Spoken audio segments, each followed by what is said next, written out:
Senator Durbin and I are working on making sure that we're supporting the military families, especially around Great Lakes.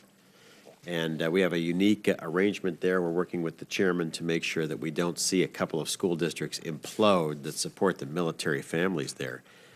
And then the unique charter school initiative that we're rolling, which I think will look a little bit like a Dodd school. And further support military families that may be replicatable throughout the rest of the country. I wonder if you could comment on those two initiatives. Yeah, we can't do enough to support our military families. And as I talk to troops who are serving and who have come back from service in Iraq and Afghanistan, when I ask what can we do to help you, they consistently say, take care of my children, educate my children. That's the least we can do.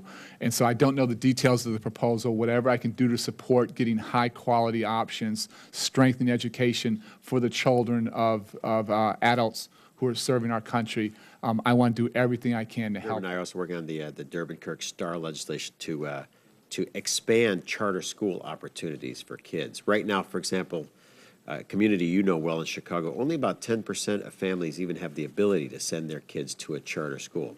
So we would change federal funding law to allow us not just to start new charter schools, which is allowed under federal law, but to expand current ones. And I think that would allow us to pick the winning charter systems. But can you comment on that? I think, again, you have great charters, giving them the chance to replicate, to serve more students. It's silly not to do that. I've also challenged the charter community when schools aren't working, we need to hold them accountable and close them down. But where you have high-performing charters, particularly in disadvantaged communities, to give them the chance to serve more children makes absolute sense to me. And where you have now not just sort of one-off mom and pops, you have some national models, you have folks that are replicating at a pretty significant scale in many communities and demonstrating this is not one amazing principal or one charismatic teacher, but systemically they're closing achievement gaps in very significant ways. And where we're seeing that, I just want every child in this country to have a chance to go to a great school. Yeah. Our basic school calendar was established 2 centuries ago in the 19th century to provide a summer break to bring in the harvest, which I think is particularly inappropriate for now 80% of Americans that live in a urban or suburban environment. I think our country is now 80% suburban or urban. We generally think, I think in school performance, see that the summer break will set kids back at least a month or more. Give me your views on all-year school in the 21st century. The fact that our school calendar is based upon an agrarian economy makes no sense to me whatsoever. And other countries that are out educating us today, I don't think they're any smarter than us, any more creative. A lot of them are just going to school 30, 40, 50 more days a year than we are. Right. And they're just working a little bit harder, and we work a little bit harder, all of you guys in your positions, because you work pretty hard.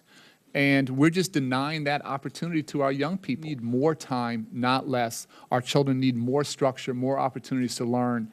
And if we want them to compete and compete successfully in a global economy, right now we are putting them in a competitive disadvantage from children in India and China who are going to school 30 to 50 days more each year than us. I don't know why we would want to put our children in a competitive disadvantage. Yeah, Mr. Chairman, I know there's difficulties and we have to work out pay and work arrangements, but the country, I think, should begin a debate on moving to all-year school. Yeah. And I think that would help us, our performance.